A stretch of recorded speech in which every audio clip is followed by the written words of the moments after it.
the big risk for the economy is what happens to the stock market. Because if the high end stops spending on luxury goods and high-end restaurants and cruise lines and cyclical spending, if that dries up because the stock market doesn't continue to play ball, I think this economy, especially in the second half of the year when a lot of the short-term stimulus falls by the wayside, is going to be showing some significant strain.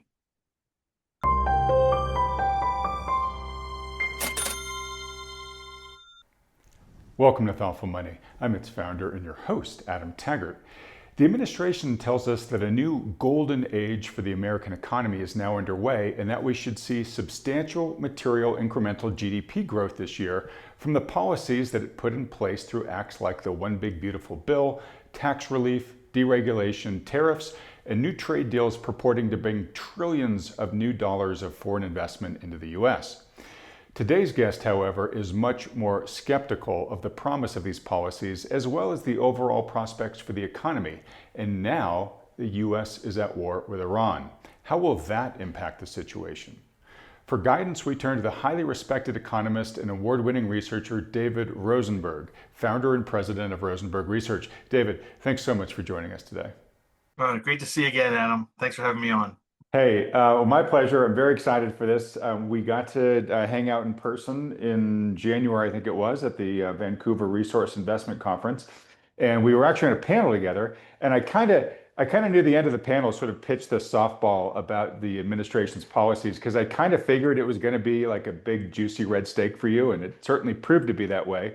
We just didn't have a lot of time to talk about it in the remainder of that panel, so I wanted to bring you back here on the channel to give you as much time to elaborate on it as you want. So why don't we start there, David? Why are you so skeptical of the administration's of their purported coming benefits of their economic policies? Well, it really depends on your time horizon. If you're going to ask me, are we going to be getting decent growth in the next couple of quarters? The answer is yes. So I'm not going to totally dismiss the impact of the income tax refunds, which are significant. The question will be how much of that will find its way into the economy.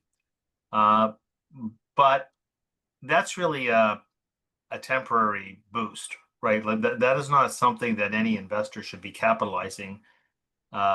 It's not a permanent tax cut. It's just the withholding tables allowing for these refunds that'll give us, 2, 3, 4 months of some better retail sales activity. But then that's just going to borrow growth into the present from the future. So I think the second half of the year, we're going to have a bit of a vacuum on that side. So this is not like the cash giveaway from Uncle Sam to the proletariat back in 2020, 2021, which is a gift they kept on giving. So this will have an immediate but short-term boost to the economy. The other aspect, which has really nothing to do with the administration, I don't believe that the bonus depreciation allowance is going to lead to a phenomenal incremental increase in capital spending. Our work has shown that the impact you really measure in basis points, not percentage points. But there's a lot of camouflage out there, Adam, because you can point to the economic numbers and say as a politician or a president, well, look at what my policies have done. But I don't think that the introduction and advent and proliferation of generative AI and ChatGPT happening towards the end of 2022, which put an end to the cyclical bear market equities at the time. I don't think you can say, oh, well, President Trump is responsible for the AI boom any more than, President Clinton could say, well, I created the internet boom because I was around in the mid-1990s. Evolution is evolution, and inflection points on the technology curve can happen with anybody in office, Democrat or Republican. That's just the beauty of the ingenuity and creativity of the US economy. The bottom line is that if you strip out the AI boom, you actually have a recession in old economy capital spending. I mean, we got those fourth quarter GDP numbers. Industrial sector capex was actually negative. So what we don't talk about is how this AI boom, as strong as it is diverting resources away from other parts of capital spending. So that's the first point I would make, is that we do have an AI boom. And I'll tell you right now that a recession is probably off the table for the next several quarters, just from all these spending commitments alone. That has nothing to do with the president's policies. And then on top of that, we have, up until just the past little while, we had an unrelenting bull market in equities. And so even in the face of what you can really acknowledge is a very soggy labor market, I mean, in the past year, there's been practically no growth in employment, whether you look at the non-farm payroll survey or you look at the ADP survey, there's been almost no growth in employment. But yet consumer spending has been chugging along at, call it, roughly a 2.5% annual rate. And that's with practically no job growth when you smooth out the monthly wiggles. And real organic disposable income growth has also been close to zero. So what's happening here, that you have this widening gap between incomes and spending, which means that the savings rate has been on an epic downtrend. And that's been the primary source of support for the economy, is the fact that spending is hung in, and primarily because of the equity wealth effect for the top 10%. But that's the equity market speaking. That's not about the president. I mean, the stock market did just as well under Bill Clinton, if not better, and under Barack Obama than it did under President Trump. That's not about the president. So we have an epic drop in the savings rate. That's accounted for half the economic growth since last spring. And you have the AI spending boom.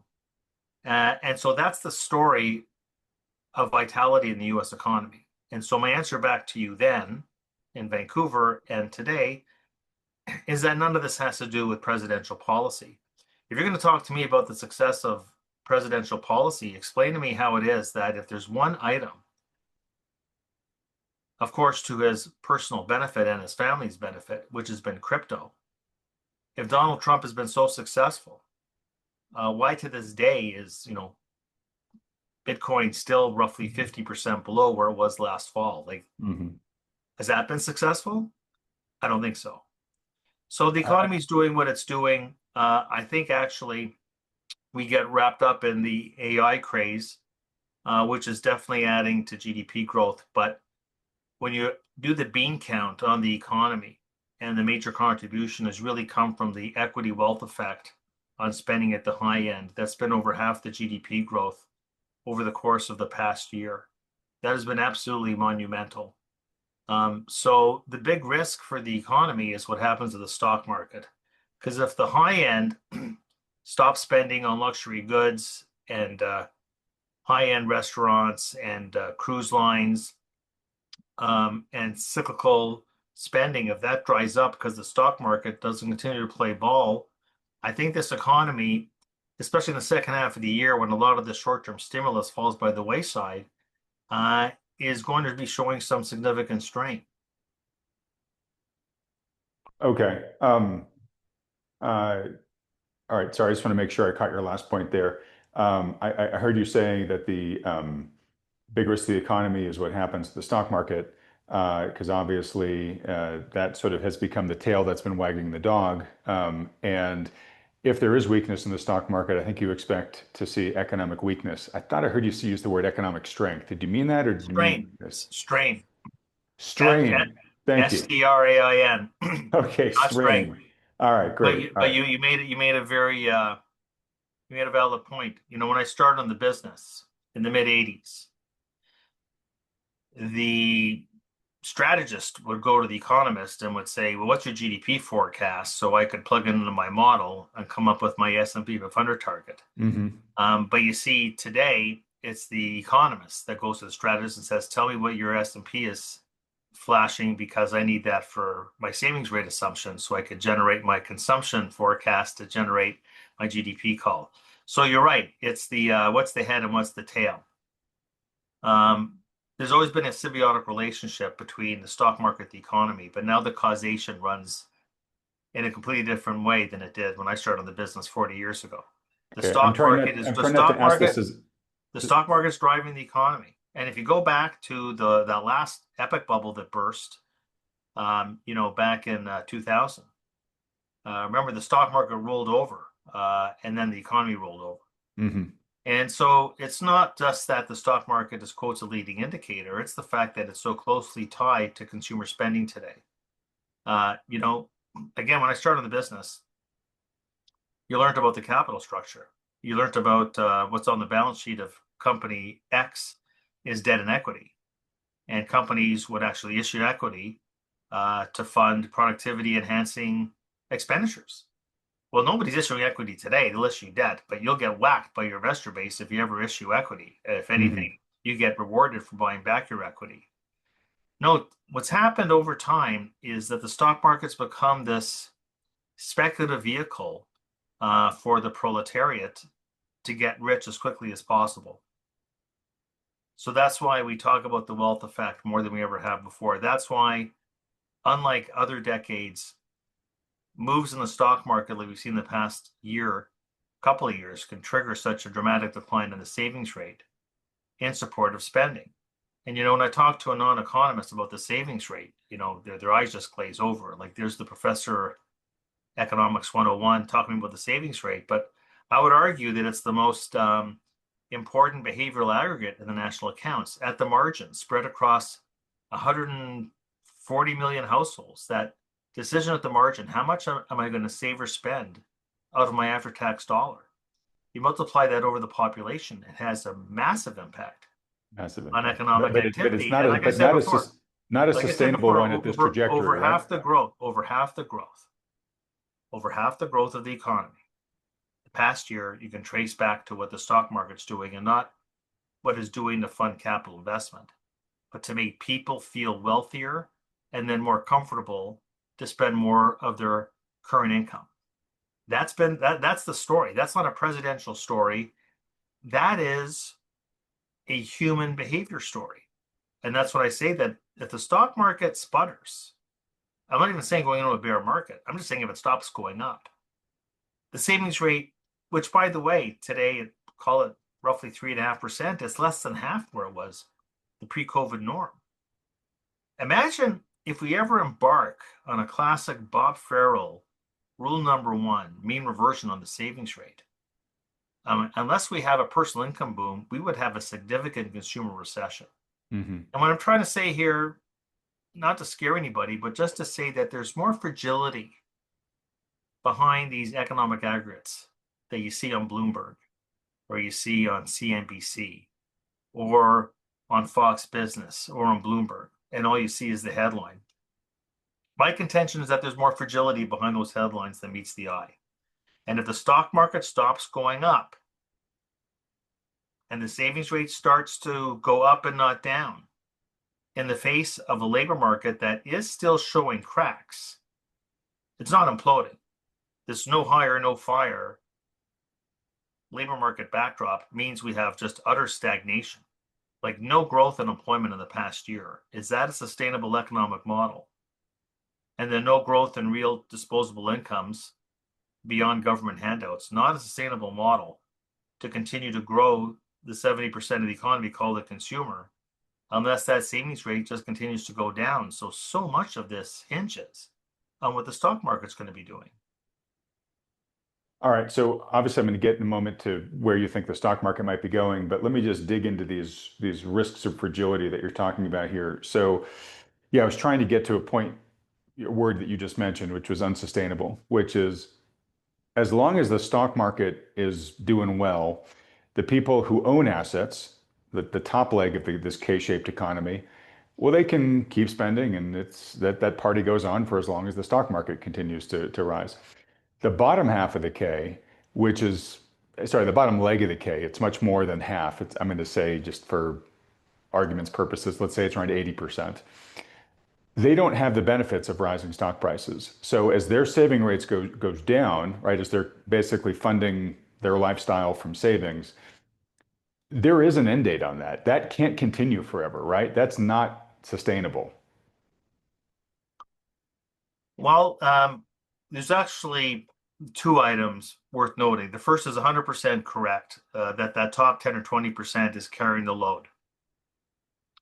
They are spending freely because of their equity market wealth going up as much as it has. But you know that the bottom and even part of the middle class, they've been hanging on.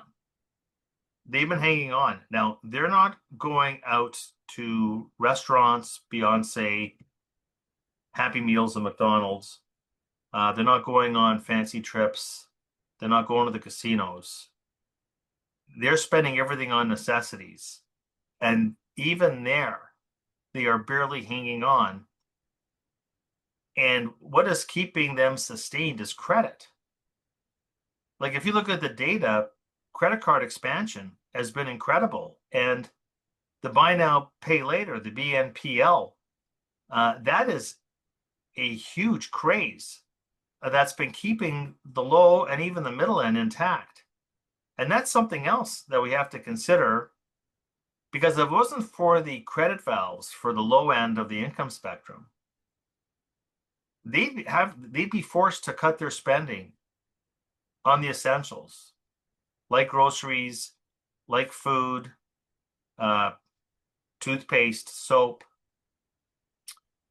But they're hanging on. I mean, they are. I mean, can you imagine the proliferation of these buy now, pay later policies? Can you imagine Oh, that people? You see, I keep on hearing about the consumer resilience. Really, like I'm at this stage, and this is what I'm talking about: digging beneath the surface. That there are people out there, and a lot of them, that are making installments, 40 installments on a pair of shoes. Think about right. that. It's like And all financial life people support, right? Well, all people talk about are the aggregates. Did you see GDP growth? And then they're thinking, I guess the really bear market is in economic analysis. Nobody wants it. They just want the head. Let's just give me the headline number. There is tremendous stress, as I said before, tremendous stress. I won't say strain. Stress is easier to pronounce. Hmm. Um, Beneath the system. The lower end is only surviving right now on credit of all types at a time when you look at the delinquency rates in credit cards and in auto loans and in personal loans. Now, by the way, even though it's at a low level, the percentage of residential mortgages in arrears is hooking up. And that's more for the middle class than the low end, because the low end are renters. You go to the New York Fed's monthly survey, the Consumer Expectation Survey, and you'll see the share of low-income households who say they're not expected to meet their debt payment, their minimal debt payment in the next 3 months.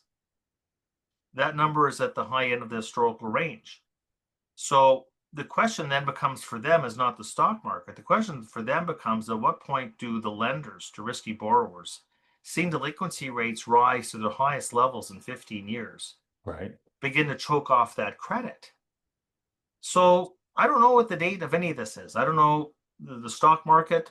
Look, it's been a great run. I do believe that the market moves in cycles. There's no such thing as a permanent bull market.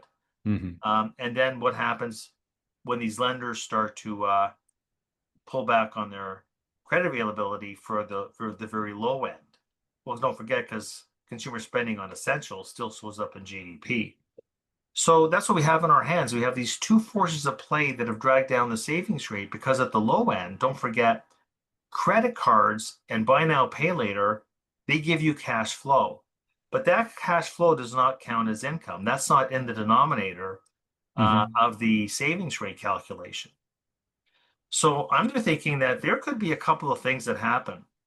And when I tell people, say to me, what is it you're watching? When I'm watching this thing that tends to move glacially, but I'm looking for a reversal in this one particularly important aggregate that is very complex called the personal savings rate.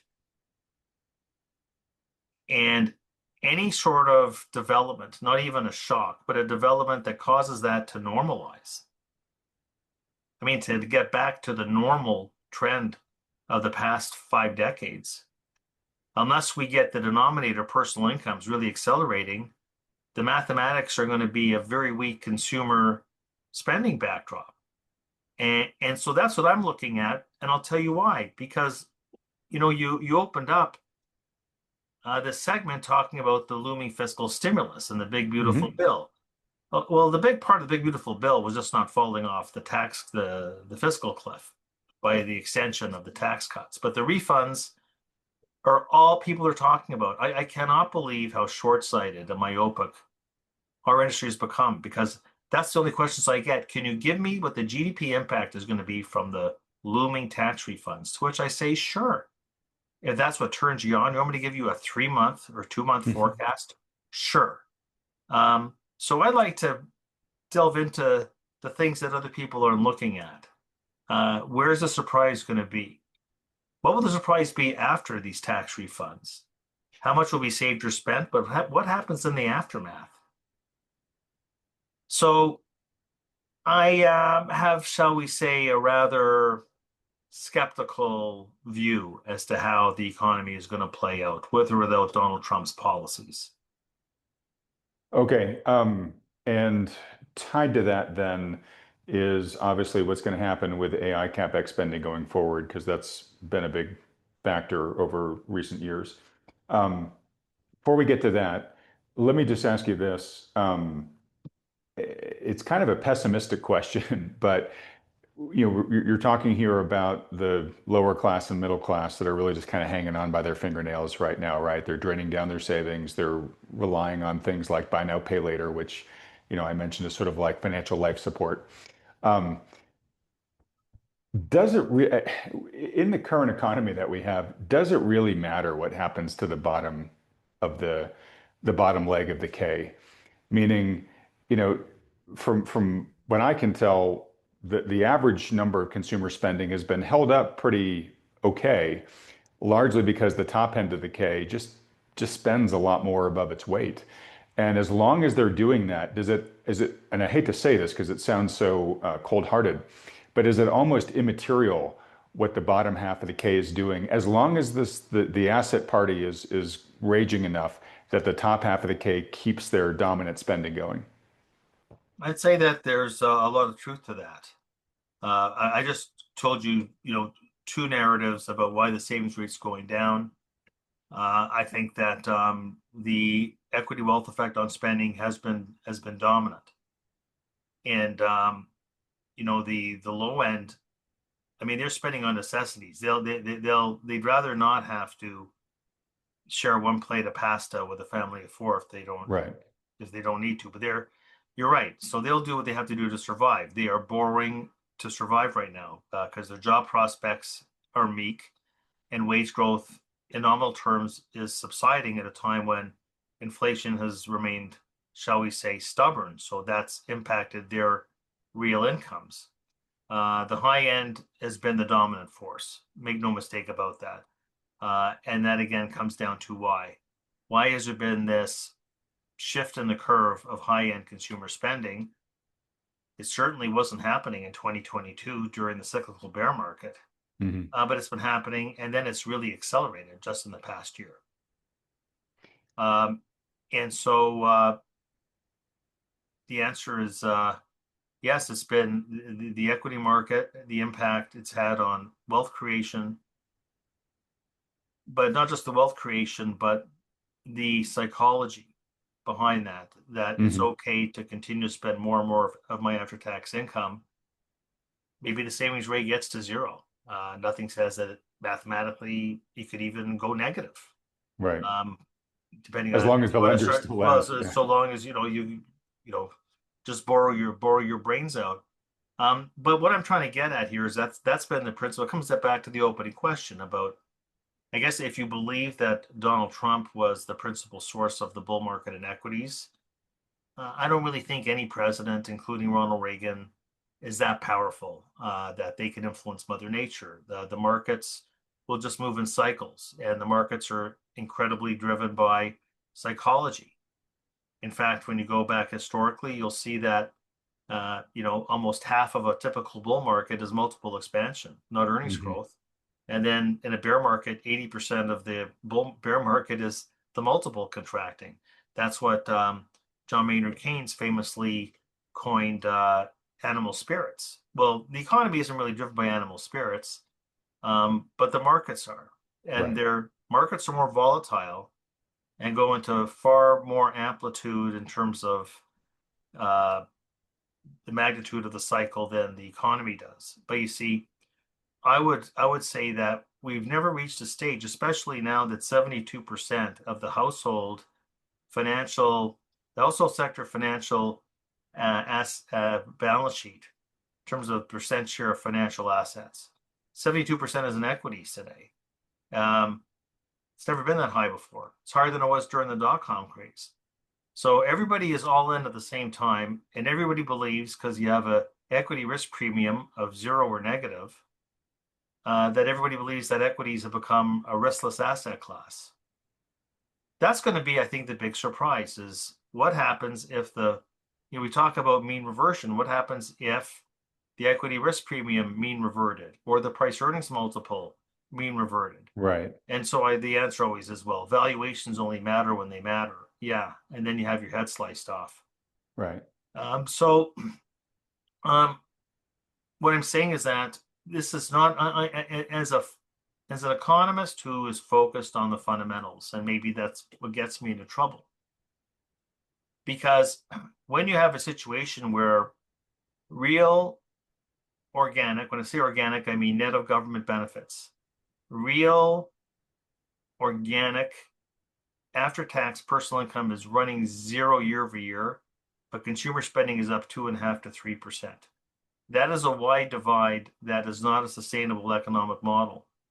I'd actually rather have it the other way around. I'd rather have incomes accelerating and consumption weakening so that I could say, hey, we're going to get catch up. Consumption's got to catch up to incomes. That hasn't Right. happened yet, but that's why I'm bullish on the economy. But it's flipped. Like basically, outside of the wealth effect, what drives consumer spending is real incomes. Real incomes are flat. So you see what I'm saying here is that flat real incomes, 2.5% spending growth, and that 2.5 percentage point gap, Adam, is all the stock market Hmm. equity wealth effect on spending. And if that goes away, you know, you'll be at zero in consumer spending growth. And there won't be enough AI spending around to make up for that loss because AI is not 70% of GDP, nor will it ever be, but the consumer is. So that's really what's at stake here. What's at stake here? Uh, so all I can say is who knows what the stock market's going to do? I mean, I have my views. There's a wide confidence interval around those views, but I'm just going to say if you're a macro bull, I wouldn't be pointing to Donald Trump's policies. I'd be praying if you're a macro bull. If you're praying for the Fed to not cut rates, or praying for higher rates, praying for an ongoing consumer spending binge, you better be hoping that this bull market is going to stay here for a long time because that's Right. what's driving the biggest part of economic growth. All right. So you're taking exactly where I was sort of building up to, where the whole system right now seems to be spinning around pretty much just one axis, which is the market, and the market's continued upward trajectory. So, David, we're coming off of 3 years of pretty much 20+% returns in the markets. So just statistically, a fourth year being that good, the odds are not high, just statistically. Now you've got some reasons to be skeptical, as you've already mentioned here. Um, Obviously, if you're praying for this bull market to continue, you've really got to be praying for the kind of AI miracle to continue because so much of what's been driving the market has been the appreciation of the hyperscalers, due to all of the cash flow that they're now directing towards build outs of data centers and basically investing in one another and all that stuff. Now, this year we've seen a little bit of, or even we've seen notable capital rotation from growth, say, into value, but now we got a bunch of value stocks that are hard to call value stocks because their PEs are pretty stratospheric for those companies. So I guess, David, how concerned are you that the bull party will not sustain throughout this year and then bring everything down with it? Well, look, the you're right that we've had this rotation.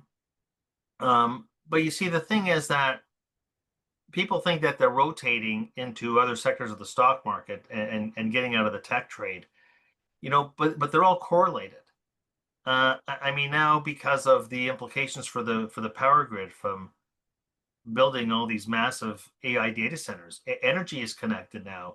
I mean, getting away from the war in Iran, energy's become connected with the AI trade. Utilities become connected with the AI trade.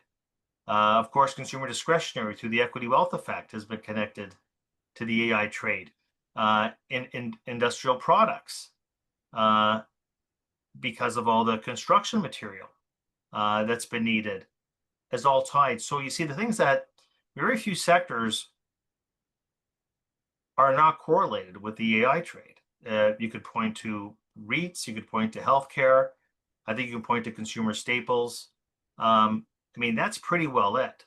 It's all one giant correlated trade.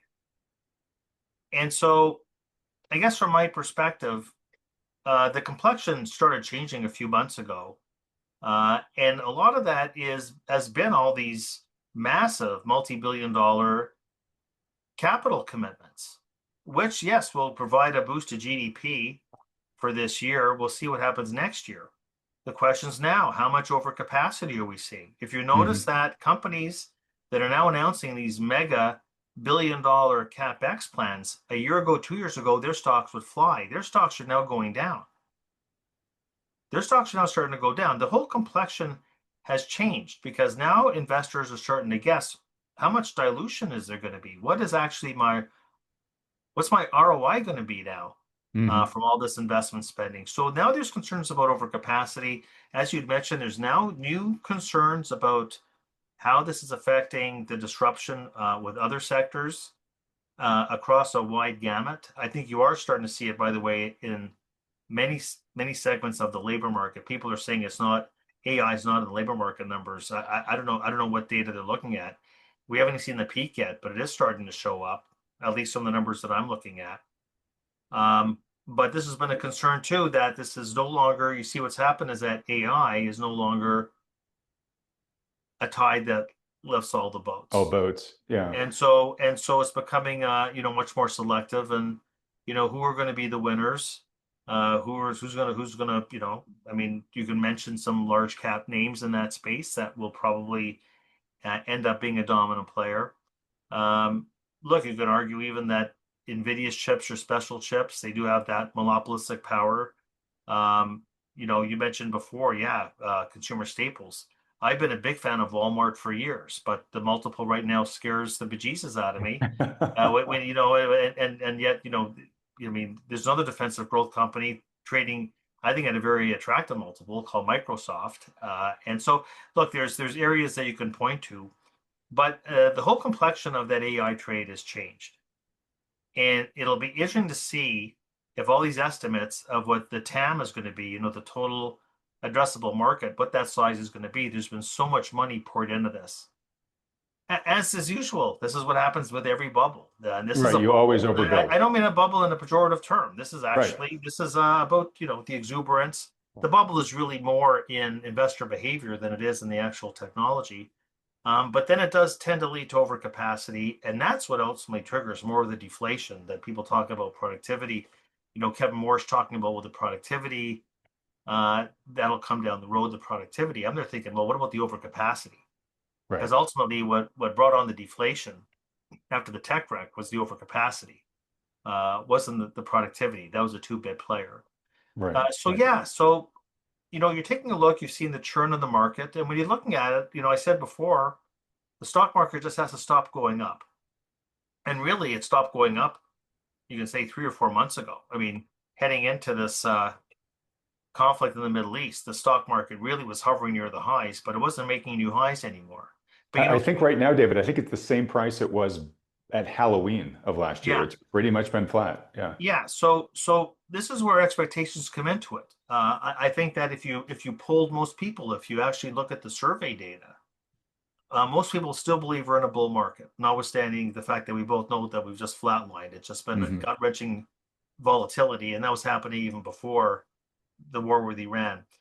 So it has to happen because when I talk about the savings rate, I say it's a behavioral aggregate. A lot of it comes down to expectations. So it's not just what the stock market has been doing.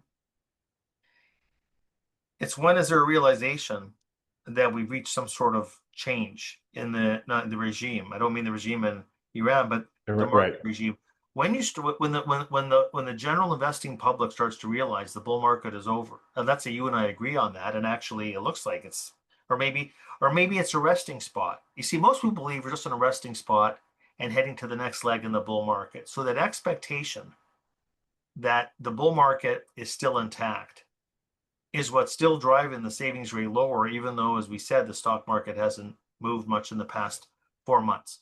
Hmm. These deeply ingrained expectations, and you see it in the market still, right? Like even intraday during the past few days of this conflict in the Middle East, you open up with the markets deep in the red, and then it improves in the afternoon because the buy the dippers, that mentality has become incredibly ingrained. And it's when all this psychology begins to shift. The psychology is what drives the market multiple. People don't. I hear about the earnings fundamentals. Yeah, I get it, but it's the multiple dominates. The multiple dominates in bear markets and bull markets, and the multiple is just pure psychology. The savings rate is pure psychology. A lot of what we're talking about is pure psychology. But we hit extremes when you get to a 40 Cape multiple, um, the second highest on record, a 2.5% real earnings yield in the S&P. When you get a 2.6% real yield in the long bond, that's when I said before the ERP is actually negative. Okay, that's very interesting. That's when you get so emboldened as an equity investor, they actually believe that equities have become a riskless asset class. You see, Hmm. that's what the stock market investors believe. And that's what they're telling you. And they think that they'll never be. And I'll tell you that there's this belief that Mother Nature doesn't exist anymore, that cycles don't exist anymore, recessions don't exist anymore. All those are relics of the past in this so-called new economy. It does remind me a lot of the rhetoric, by the way, in the late 1990s. Sure. So I can't time it. I just like to sort of invest. I like to invest with the tailwind at my back instead of the headwind in my face. Hmm. I think that there are headwinds, and that has nothing to do with the economy, um, but it has to do with valuations, and it has to do with when is sentiment going to turn. Because sentiment is as off the charts as much as valuations are. Everything is, you know, everything is two. We're not even talking about one standard deviation events. They're two to three, whether you're looking at sentiment or valuations or the concentration of equities and household balance sheets. All these things have me very nervous because I do believe Bob Farrell's mean reversion. And then my bigger concern is what this does to the economy. Because if it does hit the economy, everything we're talking about, the stock market either going into a correction phase, bear market, or stop going up, cause the savings rate to go up. That reduces consumer spending growth, that cuts into earnings. Then all of a sudden, what is a multiple compression, say weakness in the stock market, becomes an earnings driven weakness in the stock market. Hmm. And then you get this self reinforcing spiral, which is in nobody's forecast. Nobody believes that could ever happen again. But, you know, that's the risk when Humpty Dumpty falls off the wall. That is the risk. That's the tail risk nobody's looking at. I'm not even talking about geopolitical tail risks. I'm not talking about that. I'm telling you, probably in 4 weeks, I'll turn extremely bullish on what's going to happen with the world. That's my own personal belief. But there's so many imbalances beneath the headlines. It bothers me actually that so many people just want the economists just give me the headline and then go away without trying to understand what it is that's driving those headlines. And I think that there is fragility. I said that before. Fragility and major imbalances in the economy. Boom in AI capex, recession and non-AI capex. You still have lingering malaise in the housing market and commercial construction. Global trade is still in disarray. That's been taken off the front pages because of what's happening in Iran. But global trade instability is still fully intact. And then we have the consumer, which is only alive because of the stock market. So all I'm saying is that things might continue to chug along. I'm just going to say that there are serious risks that it won't. And I think that investors have to pay attention to the balance of risks around their forecast. I would feel a lot better, I said before, if this was an income-driven consumer cycle, an employment-driven consumer cycle, I'd be feeling a lot better. But when I hear the Fed feeding the line about consumer resilience, which was like basically the opening line from Jay Powell at the podium after the last meeting, consumer resilience, because the headline drives you to that conclusion, without talking about how bizarre it is we have this resilience when we have a crappy labor market on our hands, no job growth in the past year, and no real organic income growth. Well, what's so resilient about that? I want the tables to be turned. By the way, when the tables do turn, which they normally do in an economic downturn, maybe this will be next year's story, and we get the gap the other way where consumption growth is lagging well behind income growth, I'll say, hey, look out, we're going to be in for a nice upcycle in the consumer, but that might be a 2027 story or 2028 story. Sure. But right now, I think people have to really comprehend that we are not in a stable equilibrium where incomes are rising, where consumer spending is rising with incomes. This is a rare period of economic history we have in our hands, and principally because of what the stock market's doing. I don't know, that doesn't make me feel that keeps me on edge, and it keeps me from being bullish on the economic outlook, those risks in particular. Okay. All right. I'm looking at the time, David. I've got three important questions to get through with you in the next 15 minutes or so. So let's crunch on through. Given the importance of psychology in here, right, to keeping this thing going, as you've been talking about, what are the indicators that you're looking at to try to determine when the sentiment shifts from, hey, this is just consolidation and even better new highs are ahead, to, oh God, this looks like a topping process, and we need to start thinking about all sorts of outcomes that we haven't been thinking about yet? Well, I consume the survey data like it's nobody's business. So there's the American Association of Individual Investors, the AAII survey, and that's telling me about the general public, how they're feeling about the market. Professional investors, I look at Market Vein. I look at the Investors Intelligence Poll to tell me if, and that's what I mean. Even when the market wobbles, these things don't change. It tells me that we have really well ingrained perception that a wobble is just a wobble, that we're not at a reverse point in the market. So I look at that as a sign of tremendous resolve by professional investors, individual investors. So I look primarily at the survey data to look for whether or not people are building in an assumption that the bull market is over. And so that these survey data points are very important to me from a psychological standpoint. And those are the three: AII, Market Vein, Investors Intelligence. That's all you need. And it's telling me that notwithstanding all the whatever angst, anxiety we get, that psychology that the bull market's still intact, that hasn't gone away just yet. Okay. All right. Well, thank you. It's great to give people these indicators that they can look at themselves as well. Okay. So Iran, how, if at all, is that changing your expectations for the rest of 2026? Well, I understand that there's a lot of air underneath the economic data. Okay. I don't trust an economy where there's no job growth. Are we relying therefore all on productivity growth? Let me give you an example. In the 1960s, you've got the microprocessing chips. And when you look at the data, productivity is going 2-3%, employment growth is going 2-3%. You go to the 1970s, with the mainframe, and productivity 2 to 3, employment growth 2 to 3%. You go to the 80s, Microsoft goes public in 1986. You get the software boom. Productivity is running 2%, employment growth is running 2%. If you go to the internet, if you go to the peak of the tech boom in the first quarter of 2000, both productivity and employment growth are running 2%. Right now, we have 0% in employment, and we have over 2% growth productivity. All the growth is coming from productivity. Giving another example of the imbalances in the economy. So this year could be great. We know we got the income tax refunds, we got the capital commitments in the hundreds of billions of dollars from AI.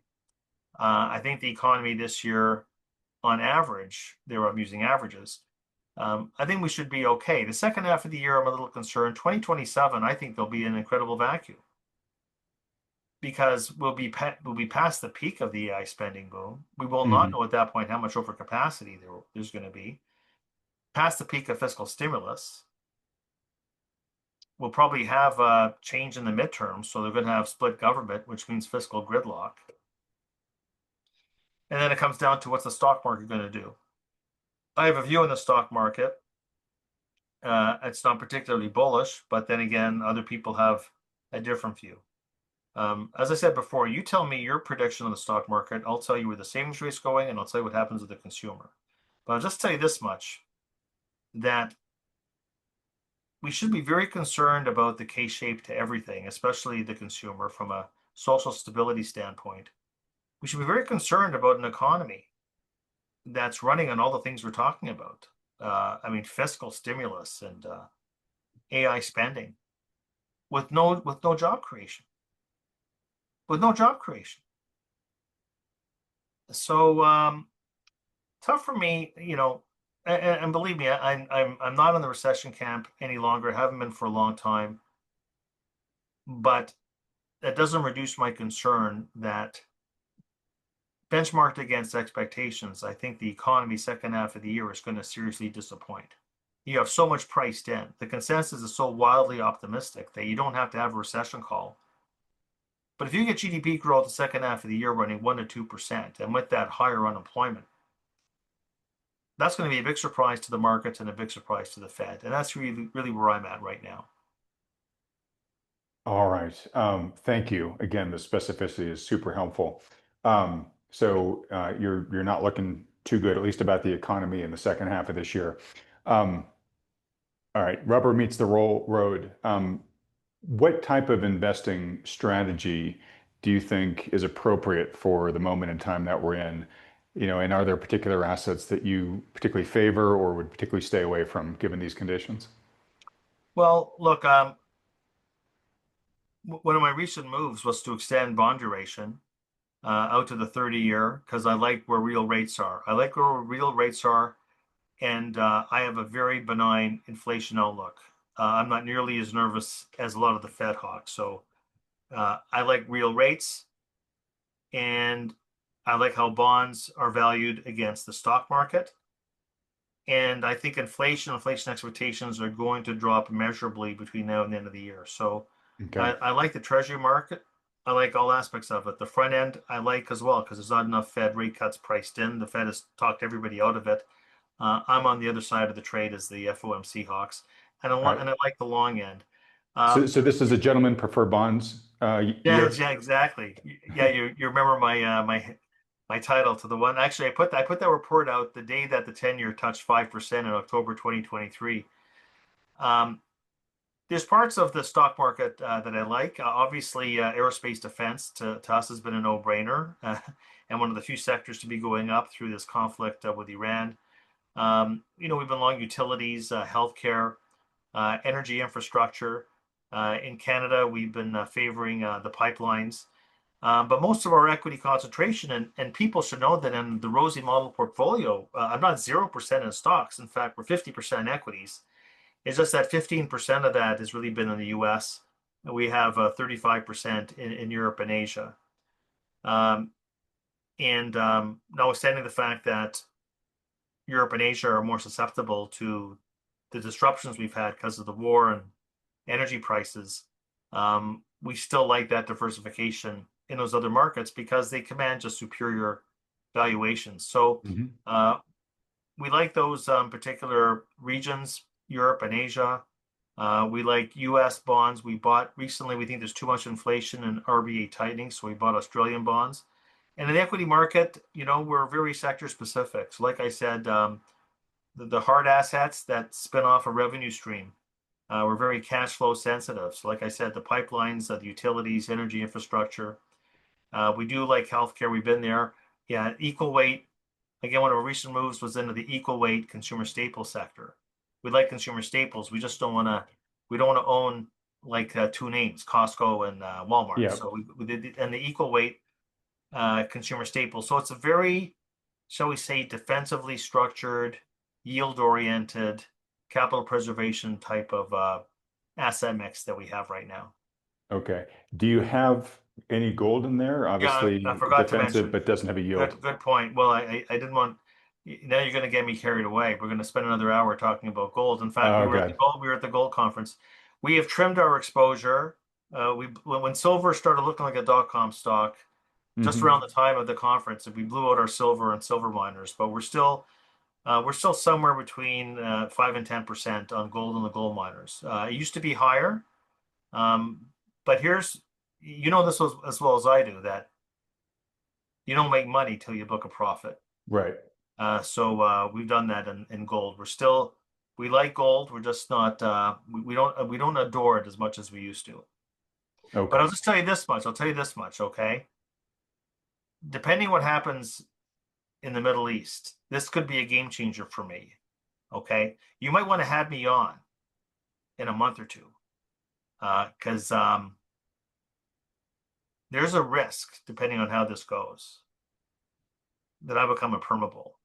Okay. And obviously, I'm assuming if things go really well, you become a permable. I'm putting out a report where I'm saying we don't have to win the gold medal. The silver medal will be just fine.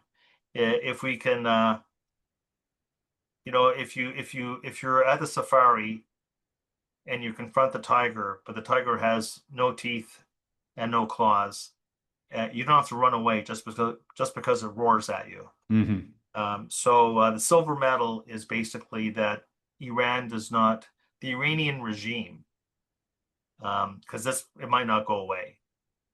And I'm not really don't know anything about regime change. That's difficult to do from the air. Yeah. But defanging the root of evil on the planet, and then the next thing that happens is the Abraham Accords. When you think about bringing Iran into the global order, 90 million people, young, vibrant, educated population, bring them into. I mean, this could be really big stuff. Bringing Iran into the world economic order, and not just that, but then paving the way for at least, say, economic relationships between Israel and the Gulf countries, other Arab countries.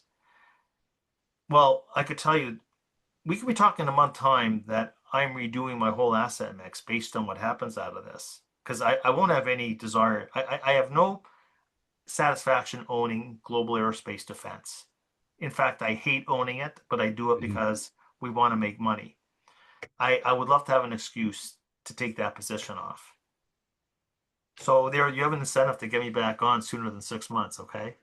All right. And we'll call that the turning the swords into plowshares Rosenberg investment strategy. So, David, absolutely. So, first off, absolutely, that's a deal. I hope we are able to have you back on in a month, meaning I hope things go as well as you're Yeah. hoping for. And if I can, I'd like to expand that discussion to not just include Iran potentially starting to normalize relations with with the West, and better trade inside the Gulf and stuff like that. But let's also add the impact. We'll just dream for a moment. Let's also assume the Board of Peace has its desired outcome, and that the aggressive hostilities between Israel and Gaza largely get tamped down. And let's assume that things go well with Venezuela. And let's assume, as is being talked now, that Cuba maybe has a friendly change in regime. What does that world look like, and what investment themes come out of all that? So, if that's of interest to you, I'd really love to have that conversation with you. Absolutely. Look, it's all peace is a good thing. And the one thing I'll say with reference that I didn't mention before is what could come out of this. Imagine if the geopolitical risk premium in the oil price comes out permanently. Hmm. Uh, and all this will lead, everything that I'm thinking about right now is going to lead to lower oil prices. Donald Trump, but the question is, will it come in time for the midterms for Donald Trump? Well, Well, that would be well, super no, hard to assume, but yeah. but then you'll have me back on, and I'll say, okay, I'm going to go back and say yes. So there was one presidential policy that indirectly led to much lower oil prices without having to drill, baby, drill, Hmm. and that's a successful resolution out of this war with Iran because we take out the geopolitical risk premium of oil, we end up getting more production, and then Iranian production into the world supply. And then it's I'll probably do another shift out of my oil out of my energy exposure. Hmm. There's some things I wouldn't mind. I'd like to do a shift, a real meaningful shift, but that will breathe life into real purchasing power. That might get me bullish on the low end consumer. I Hmm. mean, mind you, they don't drive, so but lower oil prices are good for consumers everywhere. Even in the energy producing countries like Canada, consumers love lower energy Right. prices. Well, it reduces cost of living, but it also boosts economic growth. So job Yes, prospects get better and you keep more of what you 100%. earn. Like I said, you had me on in the opening days of this conflict, but things could change. So, and I would love to come back because you know what? I tell you the truth, I love talking with you. Always Oh, have. right back at you, my friend. And you know, we didn't even put on our list there, and this could be very oil friendly too, is a negotiated peace to the war in Ukraine. And if Russia starts normalizing its relationships with the rest of the world and its oil stops getting embargoed, that just adds even more tailwinds there. So let's all hope for that, my friend. And I hope I have you back on in a week in a month to discuss all this. Last question, but the most important for folks that would like to follow you and your work, David, in between now and your next appearance here, where should they go? Well, you could either email me directly at drosenberg at rosenbergresearch.com or just go to the website, Google Rosenberg Research. You could go to information at rosenbergresearch.com if you want to sign on for a free trial. We'd love you to kick our tires. Uh, but if you have any questions or comments for me personally coming out of this, I'd love to hear your feedback. D Rosenberg at rosenbergresearch.com, and I'll get back to you. You are a very generous and very courageous man to share your email address Well, publicly but here. I won't share my phone number because that's getting that might get a little too personal. That's very wise, I think. Well, David, look, when I edit this as normal, I will put up the links to all that. Folks, the links will also be in the description below this video. All right. Well, folks, look, please join me in thanking David for giving us so much of his time and expertise today, so much specificity around which assets he thinks are a good fit for this market environment. To show that appreciation, please join me in just hitting the like button and then clicking on the subscribe button below, as well as that little bell icon right next to it. I also, two things. One, if you would like to get some help from a professional financial advisor in perhaps putting into practice some of the things that David has mentioned here, if you don't already have a good professional advisor who's already advising you, then recommend that you consider scheduling a free consultation with one of the ones that Thoughtful Money endorses. These are the firms you see with me on this channel every week. To set up one of those free consultations, just fill out the very short form at thoughtfulmoney.com. Only takes you a couple seconds to fill out the form.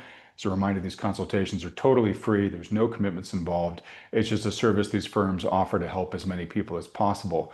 Also, I just want to let you know that there's only a couple days left after this video airs to lock in your tickets to the upcoming Thoughtful Money Spring Conference at the lowest early bird price discount that we're offering. So if you haven't already bought your ticket, Run now, don't walk to thoughtfulmoney.com/conference and buy your ticket now at that lowest early bird price.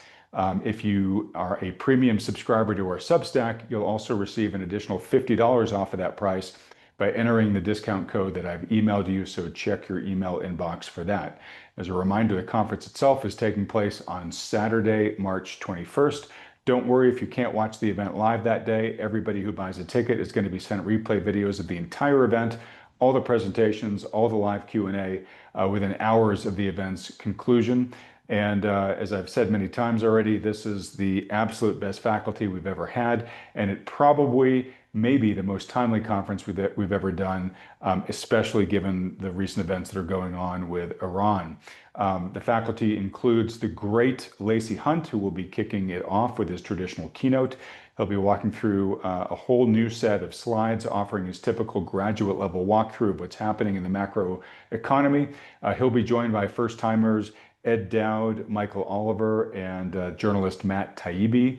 We'll also be joined by Luke Groman and Brent Johnson, by Stephanie Pomboy and Grant Williams, by Michael Howell, the liquidity expert, and Darius Dale, by Judy Shelton and Danielle DiMartino Booth, by Rick Rule, by Andy Scheckman, by David Hay, by Melody Wright. I think there's one or two others, Lynn Alden, and still one or two others whose names I think I'm forgetting. But as you can see, it is just an absolutely fantastic, power-packed faculty. Really hope you can join us that day. So again, make sure that you, if you haven't bought yet, go right now after this video ends to thoughtfulmoney.com/conference. David, I can't thank you enough. It's always such a pleasure to talk to you, my friend. Like I said, let's hope we see you in a month for all those good reasons. Good. I hope so too. Okay. All the best, Adam. Good seeing you, buddy. You too. Okay. Everybody else, thanks so much for watching.